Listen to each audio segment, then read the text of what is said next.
ครับท่านผู้ชมวันนี้ผมจะมาสอนใช้ที่ปัดน้ำฝน TFR กันนะครับ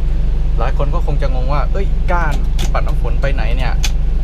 อยู่ตรงนี้นะครับนี่เป็นปุ่มนะครับระบบอาจจะโบราณหน่อยนะครับ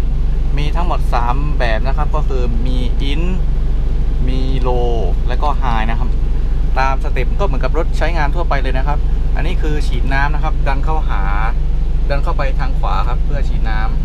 ำปุ่ม in นะครับก็ปัดหน่วงเวลานะครับ5 วิปัดครั้งนะครับ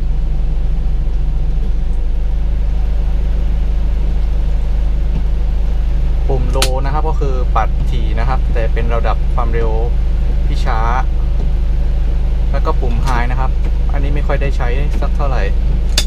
ส่วนใหญ่จะใช้แค่โลนะครับมันก็เพียงพอแล้วนะครับเวลาเราจะปิดก็ปุ่มออฟนะครับนี่เรียบร้อยนะครับถ้าเราจะปัด1ทีทำยังไงนะครับรุ่นนี้มันไม่มีปุ่ม MIST นะครับเวลาเหมือนกับของรถ Toyota ก็คือดันขึ้น1ทีใช่ไหมหรือถ้าเป็นของรถบางรุ่นก็คือดันเข้าหาตัวนะครับ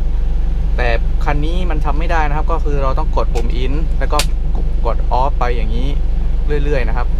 มาอีกแล้วกดอย่างนี้นะครับไปเรื่อยๆหรือก็กดปุ่มนี้ก็ได้นะครับนี่1ทีนะครับก็ใช้ได้เหมือนกันนะครับผมแนะนำว่าให้กดอย่างนี้ดีกว่านะเพราะว่ามันง่ายดีเห็นไหมกด1ทีไม่มีแบบปรับหน่วงเวลาอะไรเลยนะครับคือระบบแมนนวลมากในยุคนั้นแค่นี้ก็ถือว่าหรูแล้วนะครับในปี95นะครับอย่างรุ่นนี้นะครับเป็น Toyota ในปี1993นะครับก็มีปุ่มนี่ปรับหน่วงเวลาได้แล้วนะครับแล้วก็ไม่มีปุ่ม MIST นะครับคือดันขึ้นไม่ได้แล้วก็ดันเข้าหาตัวก็ไม่ได้ด้วยนะครับก็ไม่รู้ว่าทำไมเขาถึงไม่ใส่นะนี่